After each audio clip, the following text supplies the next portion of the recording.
Hello, hello, and welcome to the Color Whisperer, where we talk about all things home and healing. So, a couple of days ago, we had the first day of summer. So, it's summer, yay! It's so exciting. And, that June gloom's kind of disappearing, the sun's coming outside. Let's go outside. Okay, I can't help that, sorry.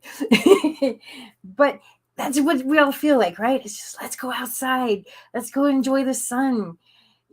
I get up in the mornings and it's been so beautiful. We've got the sun. We had a lot of June gloom. Oh my God, here in LA, it was like we've never had before. It was really weird. And it was so depressing. And usually we don't get what they call it SAD, seasonal assisted disorder. That's not right.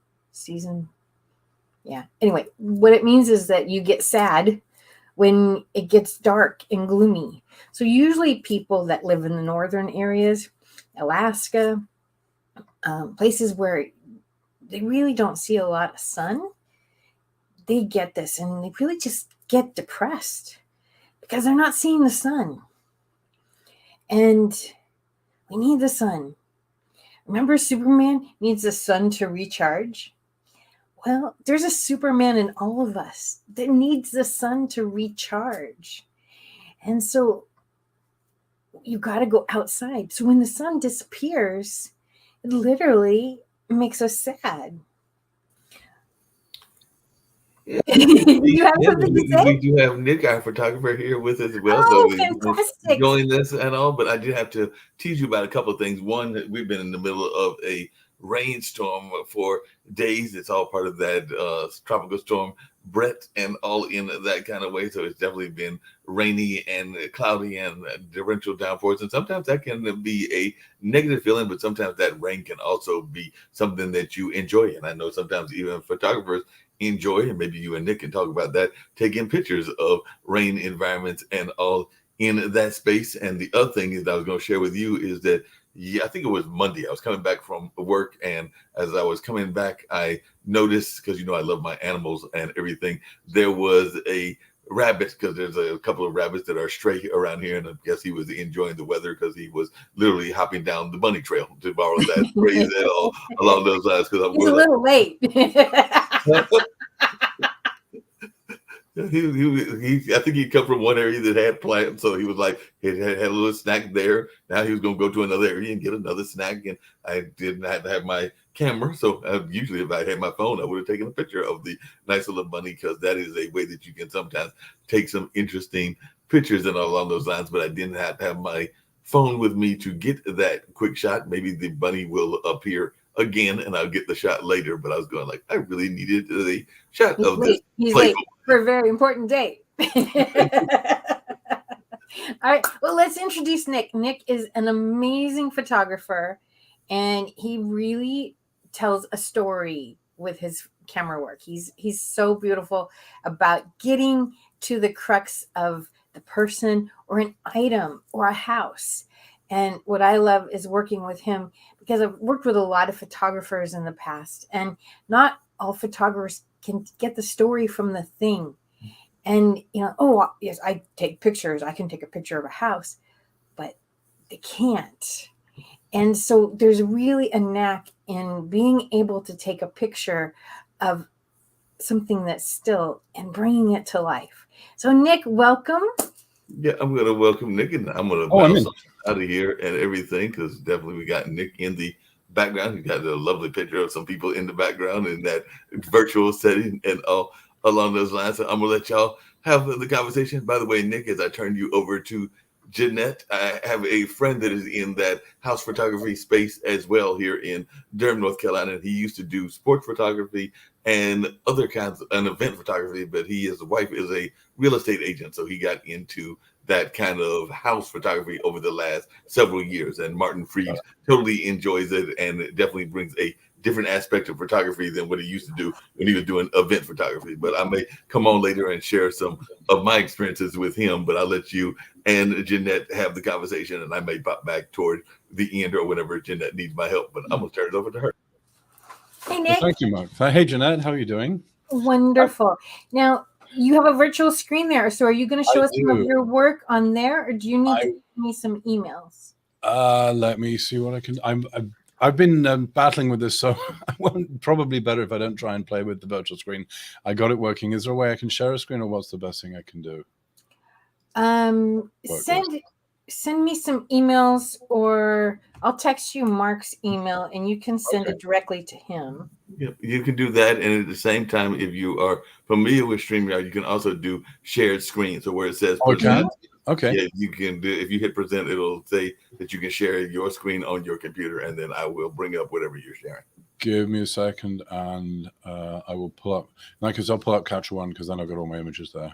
Okay. And yeah, I've got some stuff I can show. And the email, by the way, is bluesradio@gmail, which is I think what Jeanette was going to give you if if item or tactic one doesn't work. But I've done a number of shows where it has worked. So by the way, while we're waiting for this to happen, Mark, I heard you commenting about rain there. Yes. You're right. I'm not really a landscape photographer, but I think almost every one of my successful daytime landscape photographs has involved rain, because it just creates some just amazing images, and it's really, really fun. I might see if I can dig out a couple of those. It's not really, Jeanette and I tend to try and work in the dry because it's just better for the houses. Especially inside a house. Yeah, well, that would be. We don't need rain inside the house. And along those same lines, Nick, while you're thinking about that, what I was going to share with both you and Jeanette is that photographer that I was talking about actually had me doing some work that I have done in the past, but I have not always done, because sometimes when they take those pictures, they also need voiceover work. So that is something that can be done now. Well, you've definitely got the voice for that. So yeah, so I've definitely done some of that walk around the building as he was showing the photographs of the houses that we're trying to get either sold or resold. So let me see what type of what would you like me to show, Jeanette? And can I share this, or do I need to send this to Mark so that he can show it? If you can share it, then let's share it. You tell me how to share it, and I'll be happy to do that. If you'll hit the present button, if you see present towards the bottom. Yes. And if you click on that, then you should see a button that says share screen. Yeah, got it. Okay, let me find something that's relevant. I mean, I can show what we were shooting on Tuesday. It was probably not quite what we were talking about, but let me just find something that is nice. And so Nick did a party for my ASID, the American Society of Interior Design chapter. So he came and he took pictures of people. He does people pictures. He does candids. He does formal photography. He does product photography. He does all kinds of things. Okay, so let me see how. He does beautiful environments. Pick a window. Mark, can you put the other garden up, please? Oh, yes. I can definitely do that. This was there we go. There we go. So this is what we were. This is where we were on Tuesday evening, and just one of the shots. But I'm not going to bore you with that stuff, because that's boring. Did you happen to get pictures of the TV open and closed though? I did not get it closed. I only got it open. Oh, this is my work. Yes, this is an office building. We just shot this recently, and it just came out. It's a beautiful, beautiful office, and it was really fun to shoot this. Now, can we talk? Can we lift the kimono a little bit, Jeanette, on what we shot? Yeah, we can talk about it. There were only actually 2 chairs there at the time. They were still in the process of moving. So one of the things that we had to do was I was setting things up, and then Jeanette was frantically scrabbling around moving chairs so that we could photograph in all the different positions to tell the story. But again, as Jeanette said, everything that I do is about telling a story. And in this case, it's about showing space and the beautiful, the color harmony is gorgeous, but also just the flow of the building and the flow of the office is fabulous. But it didn't look like an office until I had a full set of chairs. So as I say, Jeanette was the chair mover. I know she did a lot more than that, but that was kind of fun.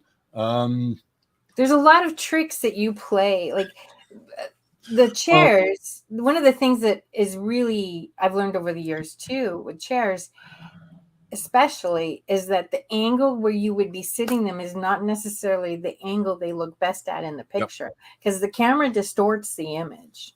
That's absolutely true. Particularly in real estate and architecture, you tend to use very, very wide angle lenses because you want to show as much of the space as possible. And so this view is wider than the eye would normally see in looking in a single direction. But the reality is our eyes don't look in a direction. We look all around ourselves.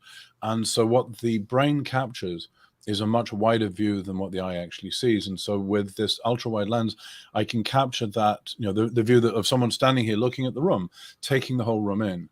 But as Jeanette said, when you do that, particularly with those wide angle lenses, then you do get this rather odd perspective of the chairs. And one of the things that we've done, and if I can find where I put the house, we sold my house actually just last year, and Jeanette did a wonderful. Jeanette and I basically staged it together. It was fabulous. It was the most amazing collaboration. And I can't remember where the hell I put the pictures. We're a great team because we both see things very similarly, and it's like I know what he needs to see, and so he'll just say, "Okay, that needs to go this way," and then he knows what I can say. I want to see more of this, and it really is a lot of fun. Can you show them the bathroom? Can you show them the bathroom here? I can. This is not the. I'm in the wrong program. So let me stop sharing this. I don't know who your audience is, but if you've got any photography geeks, I use two different programs for editing photographs. And so if I have to switch between them, I apologize for that, but it's just that, they do different things. I mean, Lightroom and Capture One are very similar, but they have strengths and weaknesses. And so I need to switch to Lightroom. This is, by the way, another view of the same place. And then you had to show the bathroom. It's just a beautiful little with that mirror and that light fixture. It really, really pops. Yeah. And the challenge with this is not being in the picture because there's a mirror facing straight at me. So oftentimes you have to fight that. And then the other thing that's also critical with a shot like this is if you don't get the color right on not only the walls but also the safety sign, someone's going to come and tap on your shoulder and say, "Hang on a second, that should be a different row," and I don't want to be that person that got told that. So again, lighting was critical, and we that's not just one photograph, it's a bunch of photographs again. Nick, along those same lines, I'm just curious because one of the things that Martin taught me, and because I also did some editing in addition to the voiceover work, I actually need to get in touch with them and see if they're gonna need me do any more editing with the editing programs that I have. But how often did you run across that? Because I do know that Martin and some other photographer friends of mine will sometimes inadvertently find themselves in the mirror, and of course there'll be inadvertent conversations that are taking place, and all along those lines. So how do you deal with that, and what editing programs do you use that you have found to be effective? Because I do know that can happen quite often in that photography lane. No, that's a really good question. So, I mean, I was directly in the line of this picture, and you could see me clearly. You could see the camera. I can get me out of the way. That's easy because I can just use a remote trigger. And you don't want to look at this in the picture anyway.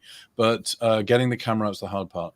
And so it depends on the situation. In this case, what I did was I edited it in Photoshop, and I selected the camera, the portion of the camera you can see in the mirror. And Photoshop has some really, really good tools for just removing that, and it'll fill in because it's a fairly neutral, background that you're dealing with. It's just, it's essentially a white wall. I didn't have to deal with a massive amount of detail. If I've got critical detail, well, let me back up. The very first step is I'll try and position the camera so you can't see it.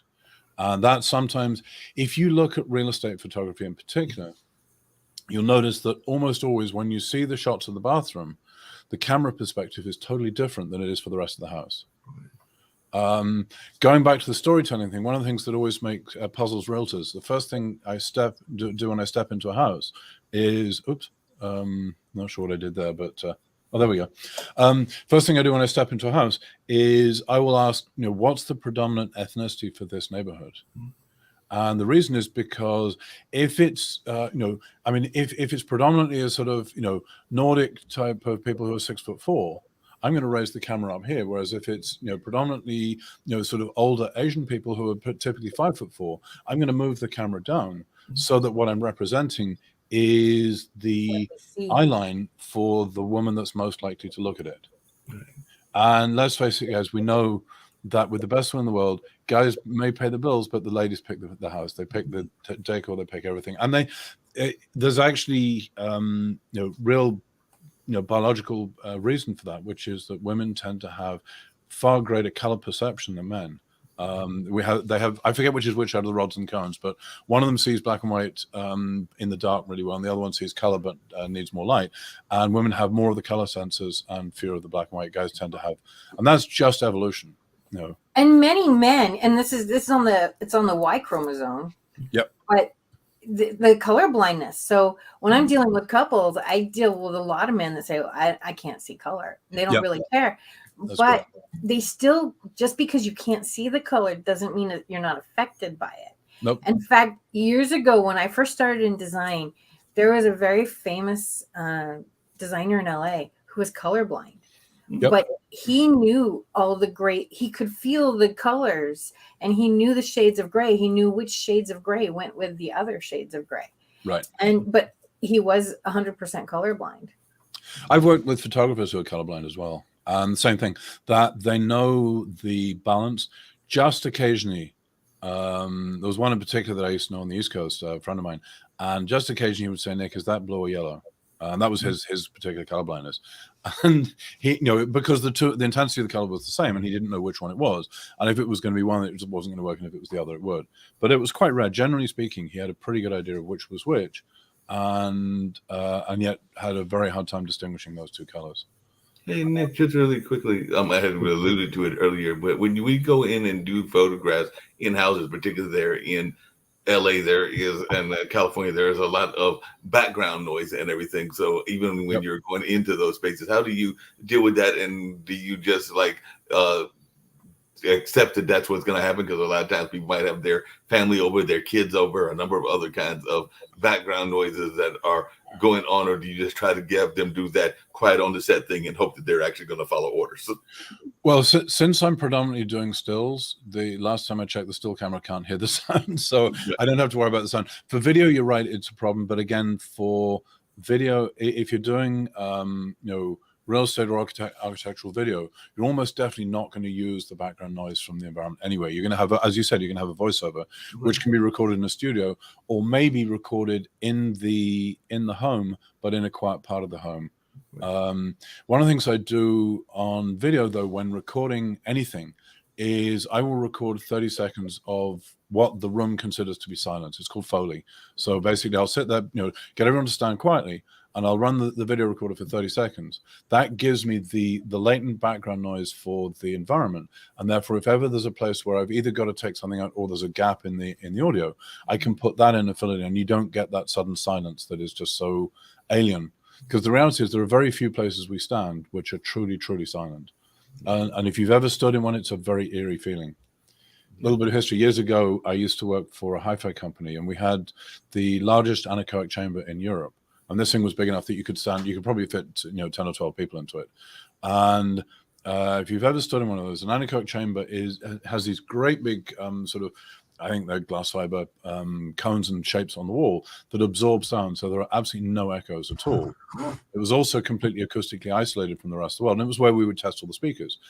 When you stand in there, you have no sense of spatial perception. Because even if you, particularly if you shut your eyes, but even with your eyes open, you don't have a sense of how big the room is, because as well as using our eyes, we also use our ears. And when we're in an environment, the way that the sound acts and bounces and so on tells you a lot about the shape and size of the environment, particularly if you've got walls closer to than ceilings, then you get the lateral echo and you can hear where the walls are. And the brain assembles all of that lot together in order to tell you the size of the room. When you can't hear that, it feels like there's a pressure on your ears. It's really, really strange. It sounds like. And of course, the last thing you want is, if you're doing a video, is to get that a little moment of that, because then, suddenly the background noise goes away and you think there's something wrong here. Even though you don't know what it is, you just know that it's not right. And so it breaks the story. It breaks the fourth wall, if you will, in what we're doing. Going back to the photography side, the other challenge that we have is, obviously, particularly if you've got families, and animals are the worst in many ways because they don't follow the rules, is we'll be playing a shell game that sort of essentially just, the family will move around and I'll move around wherever I'm photographing, they're not.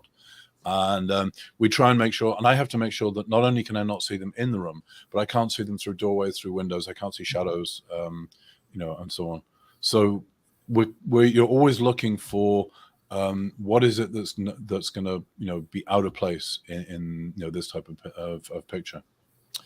I'm going to stop sharing this for a moment, and I'm actually going to share a different program because I think yes, definitely. Whenever y'all can take that one off, and then you get the next one on, we can bring that one on whenever you're ready to bring the other one on along those lines. Just really quickly, because you heard me talking to Jeanette as we were talking and everything. What is when you were taking pictures, how much of the outside nature do you involve? Because I'm talking about the rain here in North Carolina, which is, by the way, where I am and everything. But I also mentioned the rabbit that went by, and I know that some people love the ponds that might be in their settings or in their neighborhoods. So I was wondering how much of that outside ambiance do you use in your pictures to help create these lovely sales points, for lack of a better term? That a lot depends on what I'm shooting. So if if the story is about the environment, then I'm going to use as much of it. If the story is about the building or the person or whatever, then I'll bring in enough to tell the story, to support the story, but I don't want them to become the principal actor. I mean, case in point, one time I was shooting headshots for a lady who was running for Congress, and she was in her home, beautiful home in Altadena, and while we were shooting, a deer appeared in her backyard. She's right up in the hills. A deer appeared in her backyard, and I took one shot with the deer. The deer's not part of the story, so it'll probably never see the light of day. But it was a really cool shot, and it was just fun to have it pop in. But it doesn't support the story. Congresswomen don't generally need deer to support them, last time I checked. So in that case, yes, we enjoyed the moment, and then we got on with photographing her. But in other situation, in some of the landscape stuff I do, then yes, you absolutely want wildlife. You want whoever's going to show up or whatever's going to show up in order to tell the story. So it's just about. Jeanette said it perfectly. I consider myself a visual storyteller. The first question that I ask is always, "What's the story?" Then we say, "Okay, based on that, what are the pieces of this environment that support that story? What are the things that don't? We'll remove anything that doesn't fit. We'll make sure, that we position things that tell the story to support that, and then hopefully we can end up capturing compelling images that do their job."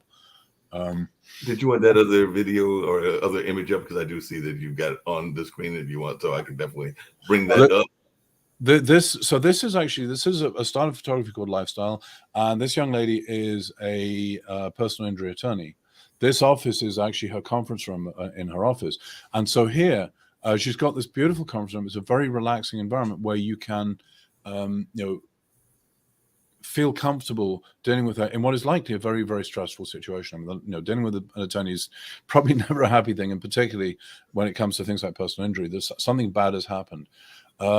This image is all about saying, she's very approachable, she's very easy to deal with, and therefore it invites people to come in and meet with her at a time that when they're doubtless probably in pain and certainly in a lot of stress, and so on. So she has this fantastic view. Looking out over Wilshire. I just took advantage of the conference room, but we just put that story together, and you very quickly get a sense. I've got toys here, so. Although she's paying a lot for that view, which says a lot about her company too. So that's also true. That is actually part of the story, because anybody in LA is going to look out that window and go, "Oh." Okay, no, that didn't work. I forgot. I can actually make myself go away, but when I do, then apparently StreamYard gets confused, so I won't do that. I promise I won't do that again. That works on Zoom, but not here. But yeah, no, Jeanette, you're absolutely right. It says a lot about her business, and again, it's about inviting someone into her part of your story, and then obviously she needs to do what she does, and. So let me see. Here we go.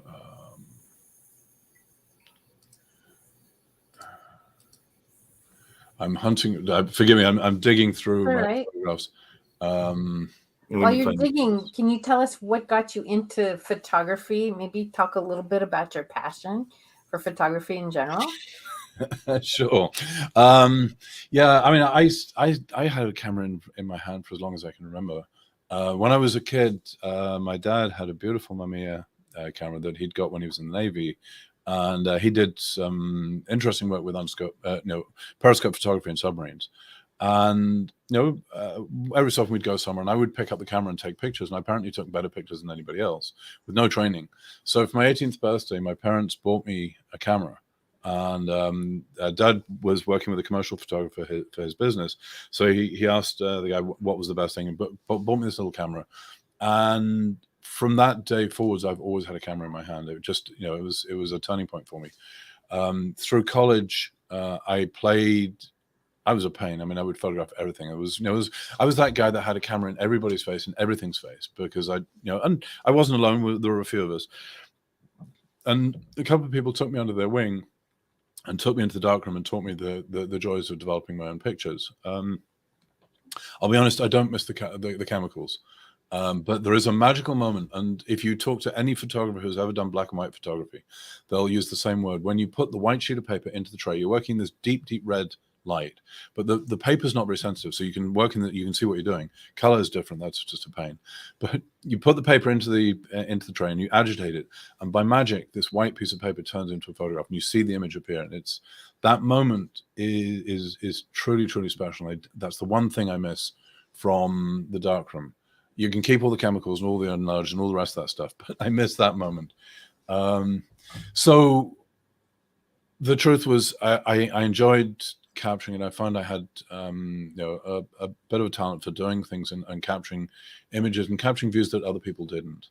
And I did I shot, I won't call it professionally, but we got paid for what we were doing to fund our drinking, really, to be honest, through college, shooting sports, and mostly shooting rowing. I rowed crew, and we would go and lie beside the bank during the bumps races, which was a 4-day event, and we would shoot probably 1,600 different oarsmen, and then go and develop the pictures overnight, give proofs to all the boat clubs, and try and get orders for prints. And for about a week, we would be flat out in the darkroom when we weren't rowing, producing these prints, and that would fund our, provide a beer fund for the next 6 months. But from then, I took a different direction. I had a career in IT, but I always had a camera with me, and I've just always been a photographer. People always knew that photography was one of my passions. And then a couple of things happened. I started getting into scuba diving, and of course I couldn't go underwater without taking a camera with me, and that's an expensive game, but it's fun. And so I started doing that, and then I would always photograph people. Whenever we were with an event, I was the guy with the camera, and so I would capture the picture of the event. And slowly, it just became more and more involved. In '99, a friend of mine was getting married in New York City Hall, and he asked me if I would photograph it for him. And so I photographed their wedding. It was the first time I'd ever done anything like that, and it was scary as all get out, particularly when the battery died on my camera halfway through the day. And I jumped in a taxi, scooted back to my apartment, grabbed a spare camera, which thank goodness I had, got back in order to be able to finish the event. Wow. So, and Mark and Carol were very good. I'd gotten all the critical photographs by that point, but it was embarrassing, and it taught me a very, very important lesson, which is why Jeanette knows you'll never see me with fewer than 2 cameras at anything that really matters. I mean, if I'm just at a social event, then I may have one, but if it's anything that matters, I've always got 2. I have my cameras have 2 slots in them, so there's 2 cards. And generally speaking, I try never to have a situation where I can have a piece of equipment fail and then not have anything to back it up. From there, then I started photographing cars, bikes, and motorcycles on a road that runs near us called Glendora Mountain Road. And I've driven up that road. It's a fun road to drive. And I noticed on other roads around here there were photographers on the road, and there was no one on Glendora Mountain Road. So I went up there, started taking pictures and just selling them on the web. And one guy, one of the motorcyclists, came past and said, "Well, I bought a bunch of you pictures of you that you've taken of me riding. Can you take a photograph of me with my motorcycle?" Okay. And so we went to my garage and we set something up, and I took some portraits of him with his bike. And a couple of other people saw that and said, "Hey, that's cool. Can you do that for me?" And so it just started snowballing from there. And so at that point, then I went back to school. And there's a a very good photography program, or at least there was a very good photography program around the corner from us in a local community college. It was an interesting program. Basically, you paid a flat rate for each term, and then you could go to whichever class or classes you wanted to. There was no, you didn't sign up for a particular class, and if you didn't like that one, you could walk out of that one and walk into another. One or two of the instructors got a little pissy about that, but mostly they accepted it. And to be honest, most of the instructors were working professional photographers rather than professional instructors. So they knew their craft. And if you can learn from them, it was great. If you were looking for a well-structured curriculum, then that was not the right place to be. You'd be better off going to Brooks. But what I learned there was I filled in a lot of the gaps in my knowledge, and particularly studio lighting, which is now a big thing of mine. But I learned what the difference between being a hobbyist and being a professional is about, the quality and the consistency of what you do. And that was perhaps the most important thing. It's actually, oddly enough, more important to be consistent than it is to have the occasional world-class photograph. I mean, we all want that. But if a client is paying you, they want to know that what they're going to get is going to be reliable, consistent, it's going to tell the story, and it's going to be good. Ideally, it's going to be exceptional. But if you had to choose between being very good but consistent every single time, or exceptional once in a blue moon and crap the rest of the time, it's not a hard decision. And so that was perhaps the most important lesson. Now I always try and be exceptional, of course, but on the flip side, I strive incredibly hard never to be below a very an acceptable standard, so that what my clients get will always be will tell the story, will be correctly lit, correctly exposed, correct colors, and will have part of the character and the vibe of the scene in it. And then if I can occasionally pull out something that's truly exceptional, then that's a bonus. But that was really the lesson. So long story short, that was where I got to, and then it was still a part-time business. My consulting, I got tired. I just got burnt out of the IT consulting, and eventually I said, look, I'm going to take some time off. And after a year of taking time off, I thought, well, I better make a decision here. We've been sitting around for a while, and I was playing with the photography and so on. So I said, okay, I'm going to be a photographer full time, and also a photographic printer. I have a little printer that's 44 inches wide, and having bought that because I wanted to get prints that were better than I could get from labs and that were exactly what I wanted, I decided I better teach myself how to use it so that I could get other people to enjoy the work so that I could pay for it. And so that's my second business, is as a photographic printer. And I do fine art giclée prints, which are it's a fancy name for archival inkjet prints on beautiful papers. But it's the other part to me of the expression of photography, which is particularly for fine art photography and for people photography, the true expression of that is the print that's sitting on the wall, sitting on your mantle, maybe in a book, but it's the print that you see and becomes part of your life every day. And Jeanette's heard me say this before. God forbid the thought it should ever happen to you, but if your house starts to burn, what are the first things you reach for? You reach for the family photographs, the wedding photographs, and a few critical documents. Yeah. But in that sequence, Yeah, that's part of the passion. That's why I love to do what I do, is because I hope that in my work I'm creating something that touches people at an emotional level and not just at an intellectual level, and that hopefully can change lives a little bit. If I can move the needle just a tiny bit, then I've done something important. No, that makes a lot of sense. Can you show that family portrait that you had to create?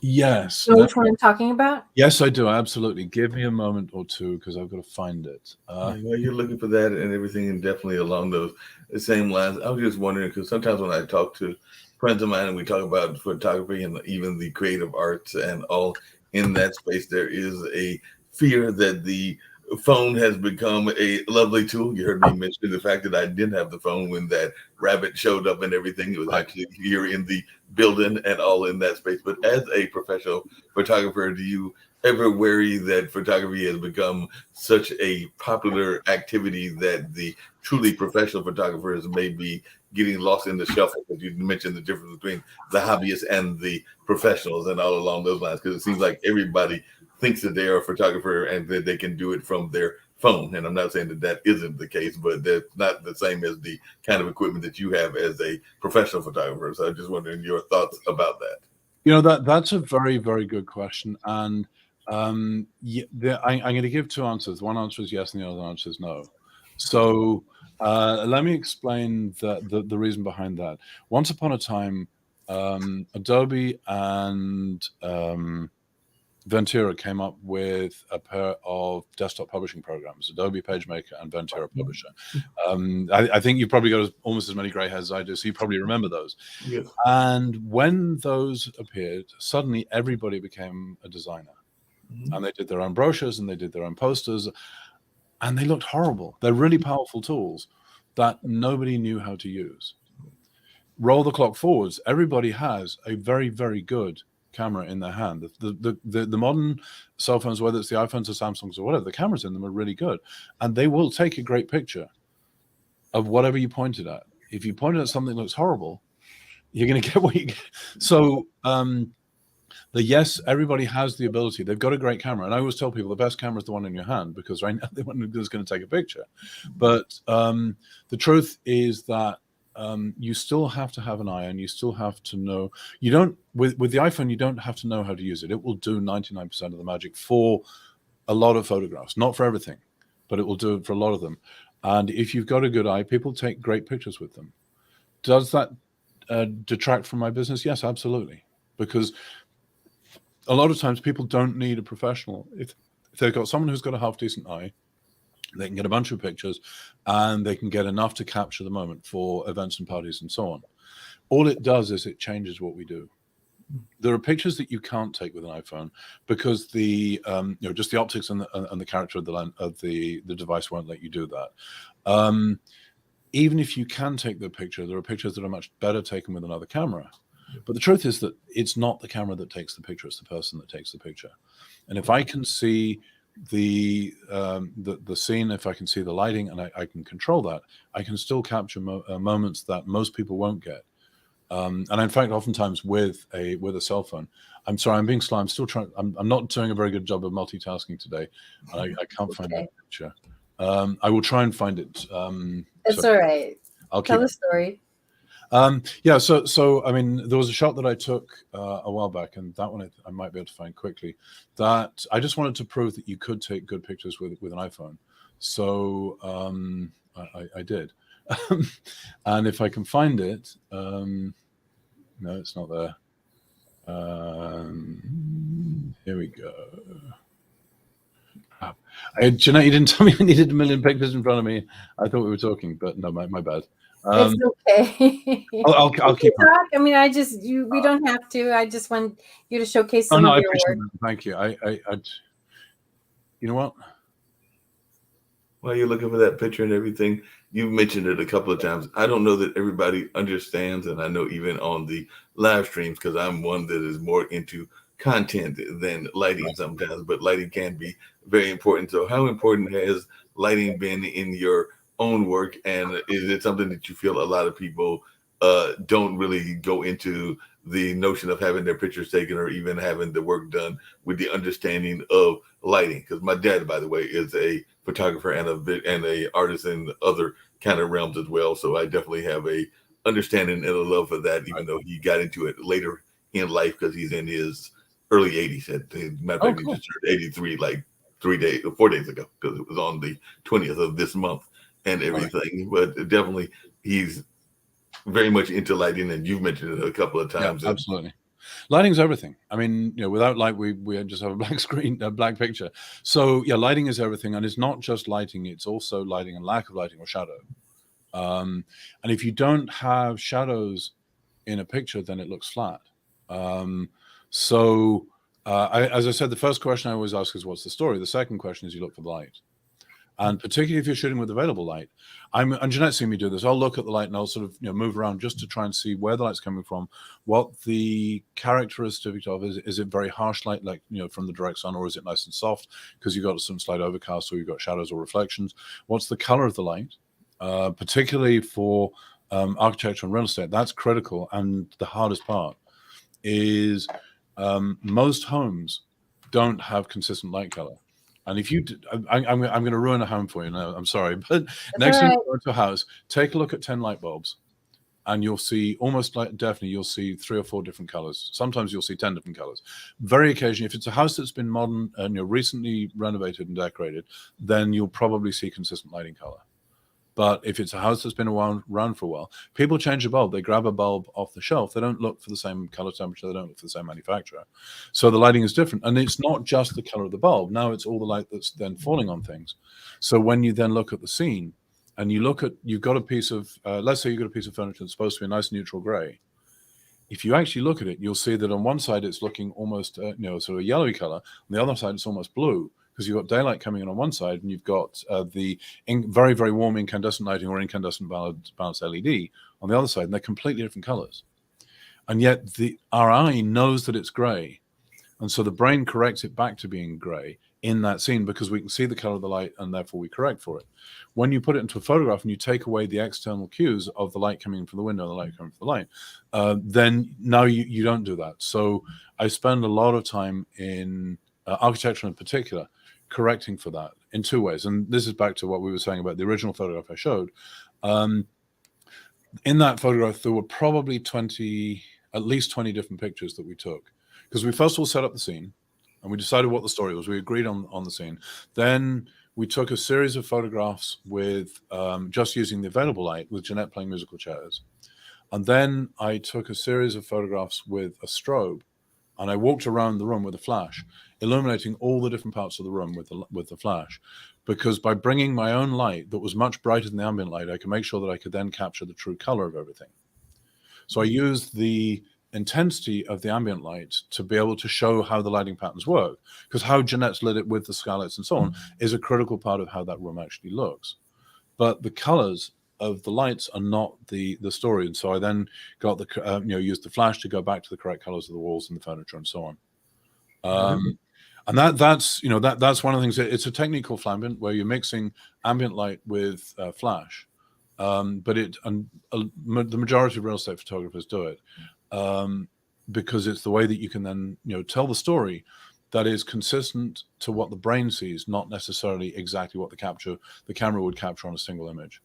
Yeah, that makes a lot of sense. Hey, Jeanette, this is actually for you and Nick, because I was just thinking about this in my own apartment. I live in an apartment complex and everything, but I sometimes think that apartments and even houses don't think about the nature of lights, and sometimes they do. And I'm just going to put it bluntly. Now you can disagree with me or agree with me, but they seem to be very willy-nilly, because I'm looking at my light in here and I know that I've got some light that is very lamp oriented. So I've got the lamp kind of lights and everything. It's got the fluorescent lights that are literally in my kitchen, and I've got these fancy lights with the ceiling fan that is going on and everything. And then the bathroom lights are totally different. And that's just my apartment. And I've been in friends' apartments, so I have seen that it is very much the case here. So I think that sometimes people, when they are building these structures, that they just kind of do what they think might be stylish for the individual rooms and don't think about the... No, they're not thinking about style. There's one thing. It's money.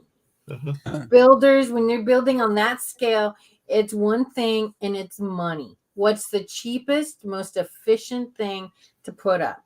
And so they're looking, and what's the most generic? So you've got cans, or you have in a bedroom, they'll put one light, or maybe they'll do a plug that you can put a lamp into.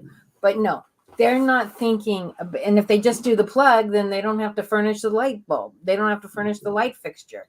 Right. And especially if you have a place that's older, I know you've got a lot more older places on your side of the country than we do. So it's different, they're buying in different eras. When you remodel a kitchen in 1940, you would do something totally different than in 1960, then in 1980, then in 2000, and in 2023. And so, there was a time when you would have the big 10-inch cans, 8-inch cans everywhere, and that was cool. I won't use them. I think they're ugly. They're big. I don't like the light that comes from them. I use a 4-inch can. Yes, you need more, but the cheapest thing and the simplest thing is going to be the 8-inch cans. You don't need as many, and they're ugly. I just had a client who he didn't ask my opinion for the lighting until after it was done. But he put in those big cans, and then he tells me, well, what do you think? And I said, well, I wouldn't have done that. And he's like, and I'm like, well, this is what you do to fix it. But now he's got to go back and redo it twice, and he's got to fill in those holes. And so when they don't consult, see, builders don't consult designers. No, and that's what. This is what happens when you let your contractor do your design work. They're going to do the cheapest, the most easy thing for them. They're not thinking about what works for you. They're thinking about, okay, so you want light in here. Okay, I can do that. What's the cheapest, easiest thing for them to do?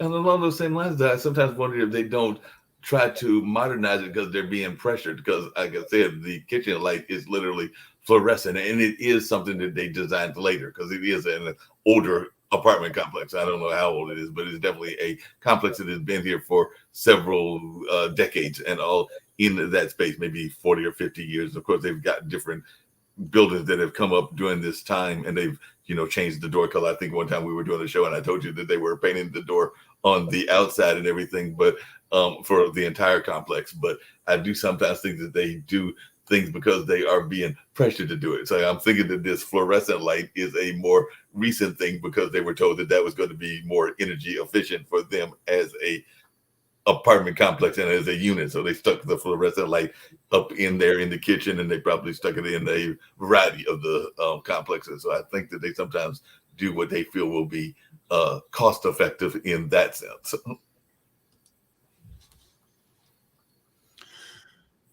Nick, did you have something to add? No. Sorry, I found the picture I was looking for. Oh, awesome! Yeah. Let's see it. We'd love to see it whenever you're ready to bring it up. Okay, how do I present that? You're on the present screen. If you will find that picture and click on it, then once I see it, I will bring it up. Because right now I'm just seeing that you've got the general screen up. Okay, so I click on present, then click on stop screen. Yeah, stop screen. Okay, there you go. And then start back over again. And then share screen. That's what I'm looking for. Right. And then share screen. And I want to pick a window, and I want to pick that window. This is the shot that Jeanette was talking about with the family. And I will bring that up now. There you go. So the story behind it it bigger, Mark? See if I can make it bigger. That's actually controlled on his end. So if he can go down to there we go. All right. So the story behind this was the lady in the center with the pink top and the blonde hair is a client of mine, Kay, and she's a lovely, lovely lady. She had been nursing her husband for 25 years. He was a quadriplegic, paralyzed in a car accident. And the love they had was amazing. She wanted to capture a family portrait of everybody, but the family was spread to the four winds. So she approached me and she said, can you put this together even though everyone's not here? And I said, sure, we can do that. And so what we did, we started off by photographing. Now, here's a question. Can you see where my mouse is? Where the mouse is? Okay. Yes. Yeah. Mm-hmm. So she's the heroine. This is her late husband. And the first shot we took was this young lady, these four people, and this lady here. And we left a gap here because her husband was sick at the time and was not able to sit in for the photograph. And we shot that in her backyard. Then she decided that she actually didn't like the top she was wearing, so I rephotographed her in her backyard separately. So now we're in two photographs. Then this family up here live up in Idaho and weren't going to be coming down anytime soon. So I sent instructions to a local photographer saying, this is exactly how I need you to light the photograph. This is what I need. Can you photograph it? They had the photographs done. They sent the pictures to me and it worked out beautifully. So now we've got a second family. Then these guys, no, they were part of the original photograph. So these guys here, this was a mishmash group because they, first of all, worked with a photographer down in San Diego, but they hated what they produced, what she produced. So that didn't work. So then they said, can you come down and meet me in Irvine? So I went down to Irvine, met them in the complex of one of their houses and shot some photographs. And I got a nice group of this guy and these two. She was all no. She refused to be in it because she didn't like her teeth. And no, she beg your pardon, she was in the photograph, but she wouldn't smile. And eventually, I said, "Look, I can take your braces away and smile," because she had she got a gorgeous smile, but she wouldn't show it to me. And then eventually, I got her to relax, and so I shot her separately. So then this was a composite. Then they realized that these two guys were not available, so they sent me iPhone pictures of these two, that were a challenge, but we work with this. And then we get to Ron, her husband. While this whole process was going on, Ron sadly passed away, and which it's a tragedy, but in some ways it's a release for him. So he's in a better place. But of course, I didn't have a photograph of him. I'd met him once, a lovely guy. So Kay sent me an older picture of him when he was quite a lot younger, and so I had to work from that. I borrowed a wheelchair from a photograph that I'd taken at a wedding. I borrowed the Hawaiian shirt from, that was actually from a stock image because Kay wanted him in a Hawaiian shirt because he loved them. And I didn't have any photographs of Hawaiian shirts. And then we aged him to get him back to there he was. And then after we'd gone through all this, she said, "Oh, by the way, can you put it onto a beach?" And so I said, "Well, yeah, okay." So I went down I was down at Newport Beach with my wife. And so I photographed Newport Beach. And if you look south from this point, the skyline's a little dull, but the lighting was perfect because the sun's setting over here in the background. But if you look north, you've got this skyline here. So this part here, this headland, is actually behind me. And I just turned it around and turned it around to tell the story, and then adjusted the lighting, put the picture together to assemble the complete story. And so that got to the point that I then had the photograph. And then finally, I sent it to an artist friend of mine who I work very closely with, and she produced a digital painting from it. Oh, wow. That we then print on canvas. And there's a 24 by 36 painting of this hanging in Kay's house. Took about 9 months to produce, but it was a labor of love, particularly because it was really in memory of Ron, and also just in honor of Kay and the selfless life that she lived. And quite literally for 25 years she nursed a paraplegic, and I mean she's an absolute saint.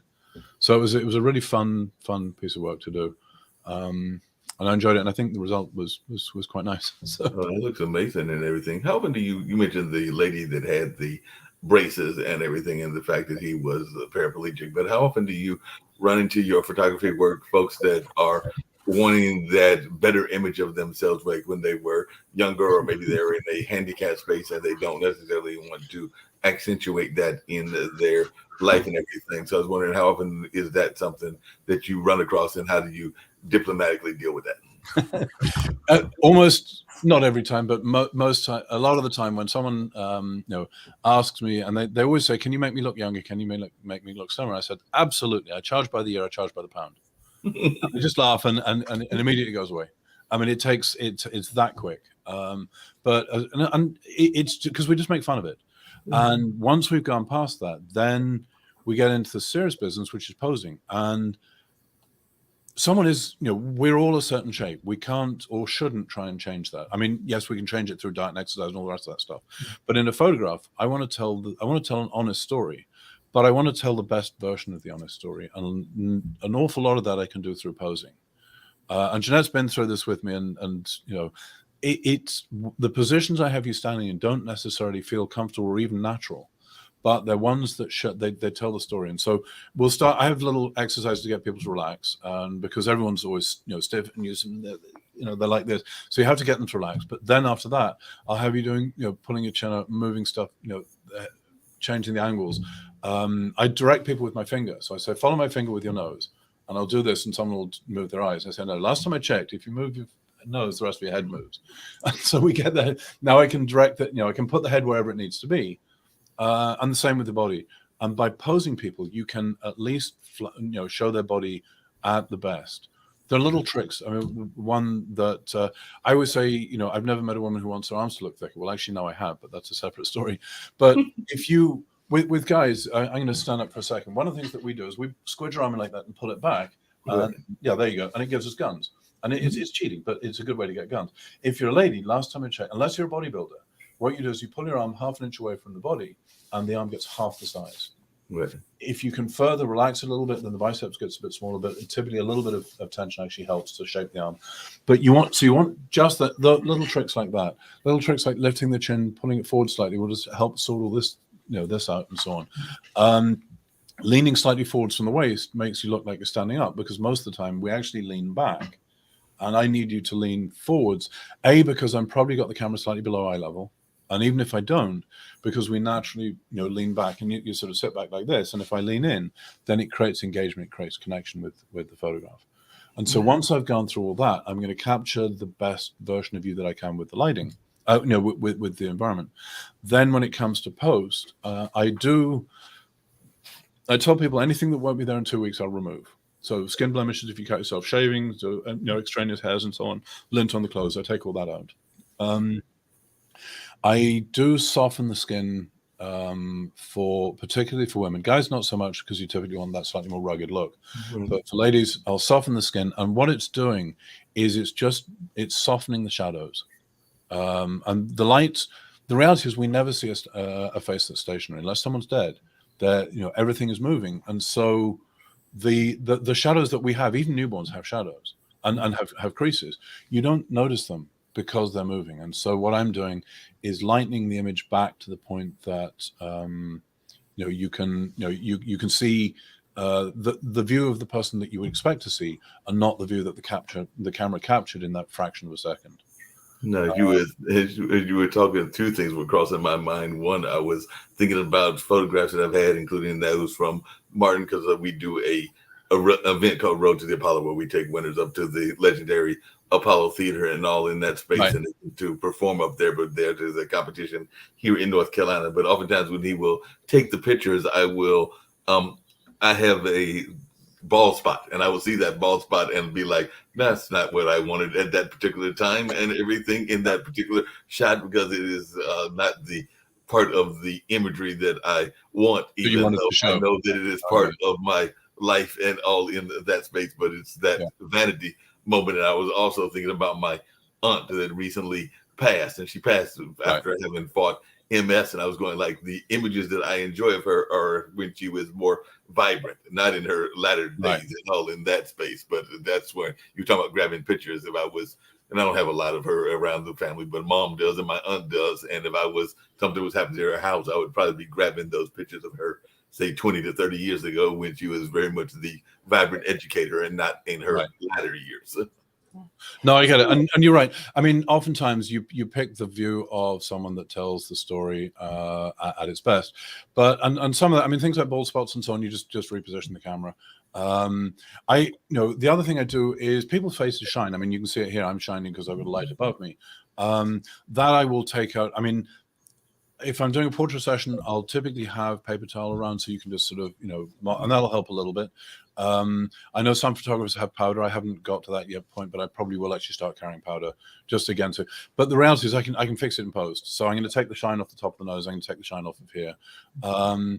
But if I photograph myself with hair coming down to here, that was me 40 years ago. It's just not me anymore. I mean, this big old, forehead's been around for quite a long time, and we've become friends eventually. Yeah. And it's like, if I change the color of my hair, I mean, I don't dye it. It's the color it is. One of the lights in here is not a very nice color, so it looks a little funky, but that's just the nature of the beast. So yes, I'm going to show the best version of you, but it's still going to be you and not some, artificial version of you that doesn't really exist. I had someone the other day say, "Make me look like Sophia Loren," and when I didn't, she hated the pictures, and I said, I'll have another go, but I don't want to tell a lie with my camera. Yeah. And there are times, I mean, if I'm doing a fashion shoot, then it's very different, because now it's about the clothes, not the model. And the model is a prop to support the clothes. And good models, by the way, they work incredibly hard and they're very professional, but they are there to tell the story, and not to. And the photograph's not about them; it's about what they're wearing or what they're holding or whatever. So there, I can take far more liberties in order to create a stylized view that shows off the clothes. But if I were photographing them for them, I would never do that. I would show them as they are. Now, good models look exceptional all the time, but that's a separate story. They have a skill.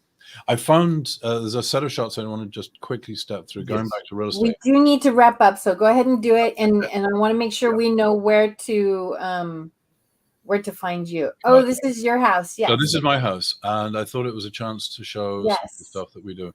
So Jeanette styled that, basically, we cleared a lot of stuff up, but Jeanette actually staged the house, and this is one of the shots we were talking about. You see that we've still got different colors of light, and the truth is that the light is always going to be a different color because you've got a lot of daylight coming in from the right hand side, and if I hide that, then I'm not telling the true story. But we moved that chair closest to us several times. After Jeanette had staged it so it looked beautiful to a person, we moved it to tell the story for the camera. And same with this one, same with this, and so on. So I'm just going to click through these quickly. But and these pictures served to sell the house very quickly, and we were really happy with the results. So thank you. You're very welcome. It was a lot of fun. But how can you be reaching? And by the way, I'm ready to buy this house, but I don't have that kind of house money because it looks like a very expensive house as well. But definitely. So I'm going to show one other quick set of pictures, and then because these are just fun. This is a little bit of some of my architectural stuff. Imagesbynick.photography is my website. Okay, why isn't that stepping on? This, I mean, I'm sure it's an iconic building in the downtown of LA, the Walt Disney Concert Hall. But I don't know why it's not stepping through. You might have to click on them one at a time. I don't know how you had it arranged. I might have to do that. There we go. That works. Now it's going to step through. Yeah. Okay, so that's interesting. As soon as I make it maximize it, let's do that. There we go. So we'll step back a little bit, and there we go. So the Disney Concert Hall. This was taken at 4:00 in the morning. It's a long exposure. The colored streaks you see through the middle are actually a bus driving past. But I just love the lighting, the way that, and this building is one of the most stunning buildings that I know. It's a gorgeous. I mean, Gary's an amazing architect, and this is, I think, the pinnacle of his work. And the inside is just as beautiful. I've never had to photograph that yet, but I want to. I forget the architect for this, but this is the library down at University of California, San Diego, and it's just an amazing building, and I absolutely love it. This is the Freedom Tower. Now, this building is actually quite important to me because I was in Manhattan for 9/11, and sorry, go away, come back. Where we go? Sorry, operator error. I went to the wrong screen. No, that's not the tab that I want. Where did it go? I've lost my Windows. I was trying to close Windows down, which was a mistake. You were talking about your own experience at 9/11. Yeah, so 9/11. I was in Manhattan for 9/11, and so I saw the World Trade Center come down, and I was back in Manhattan 2 days later, planning for contingencies. This is the building that replaced it. It's called the Freedom Tower, and to me, it's a perfect demonstration of the fact that you can't destroy people by knocking down a building. This building is such an important building. I mean, I think it's also very beautiful, but it's such an important statement that you can't destroy people. A friend of ours was in New York at the same time, and she had lived through London in the Blitz, and she said that the feeling in New York after 9/11 was the same as the feeling of London in the Blitz, that you ain't going to beat us. We're going to. And New Yorkers rallied around, and it was an incredible time. It was a tragic time, but it was an incredible time to see the city just rally around recovery and looking after people, making sure that everything was good. And I mean, even at a time when the place could have just descended into chaos, there was very, very little looting. There was very little, sort of malfeasance. People just focused on saying, we've got to get past this. We've got to move on. And so this is, this picture always reminds me of that time. And there's another couple of real estate shots. This was a house in Corona that I shot, and sort of kind of extreme over the top. This is a shot I've taken of the Milky Way. I've taken this shot several times, and I love the Milky Way. But it's a place called Trona Pinnacles, and it's a magical place. It's right in the middle of the desert, and it's just there's a 30-minute window on one day a year to take that shot. So it's taking a bit of planning. You were saying about rain. There you go. That's what happens when it rains. You get shots like that. That was at the Valley of Fire. And again, that moment existed for maybe 5 seconds. There were 30 photographers. I was actually leading a workshop, and I saw this moment appearing, and I called on the radio to the guy leading. I was at the back of the line, and Bob was at the front. We were being asked to leave the park because it was flooding. And I saw this, and I said, guys, stop. There's a photograph here. And 30 photographers piled out and set up and so on. I was the only one that got the shot. And I saw the moment. I was fast enough to get things there. And I took maybe half a dozen shots. There's this one, and then there's one other that's half there, but very, very quickly, this little sort of pattern, the God rays, we call these God rays, by the way, they started to disappear. This was starting to move. The clouds are moving so quickly that you lose that moment. Well, I know that we don't got to wrap up and everything, but just really quickly as we're wrapping up, and definitely if you want to give your website again, definitely do that. But one of the things I was curious about is earlier today we were talking to a comedian here on Pod TV, and somebody had asked him whether you could teach comedy or whether it was a natural skill. I would actually ask you that same question about photography. Is photography a skill that you are born with, or is it something that you can teach somebody to be good at? If I say yes, is that the wrong answer? The truth is you can teach all the techniques. Teaching the art is much harder. And there's an eye that people have that you can develop, but it takes it. Some people naturally have it and fall into it quickly. Others have to work really hard at it. So just as comedy, I mean, you can teach people the delivery, but can you make it 100% natural? No, there's a certain talent that people have that that takes time to develop. Yeah, no doubt about it. Well, I think we're going to get out of here. Definitely, if you want to give your website. Thank you so much, Nick. This was fantastic. Mark, thank you. It's great. Lovely to meet you guys, Mark. And Jeanette, thank you. It's always a pleasure. I look forward to working with you again very soon. And I hope that I've had a couple of pictures that touched somebody. No, I think you definitely did. And definitely, if you want to give your website, and we're going to go out with a commercial that Jeanette loves dearly because she has bought from these folks and everything, but it's called Can Do Spices. And it is a young lady that has her spice company named after her father and all in that space. But Jeanette has bought some of the spices and says that it's like very addictive. So who knows, she might even get you to get some of the spices as well. Nick is also a chef. Nick, these out next to my CEO, I'll bring you some. I have pens and they're fabulous. Yeah, I love them. They're amazing. Yes, they're amazing. That's cool. Imagesbynick.photography. www.imagesbynick.photography. That's me. And you'll see a lot of my work on there. And thank you, guys. It's been a real pleasure. Great to meet you, Mark and Jeanette. It's always fun. Thank you. Pleasure. So we're going to get on out here with Can Do Spices. You know how people love to enjoy food and don't understand how to flavor their food or how to replicate a meal? They're interested in supplements, but don't know where to begin? Well, what I do is I take the guesswork out of enjoying flavor and wellness with my flavorful spice blends so that they can create delicious meals with healing benefits. Can Do Spice was created to help cooks at any level enjoy healing through food. Every spice blend was designed to give added health benefits of natural herbs. Every blend is complete. There's no need to add any additional spice for a delicious meal. Saving you time and money while adding supplements to your meals can be both tasty and fun. My earliest memories in the kitchen began with my father, Kenny Can Do Bond, so it was fitting that I would name this line after him. I have always looked to natural remedies to supplement the body, and I found myself hiding herbs and minerals in foods for my family. That's when it hit me. Everyone needs Can Do Spice. Everyone should be having this. It's an exclusive brand for cooks at any level who want to create flavorful dishes with healing benefits that can satisfy the body and soul. Add a little spice to your life. Give Can Do Spice a try.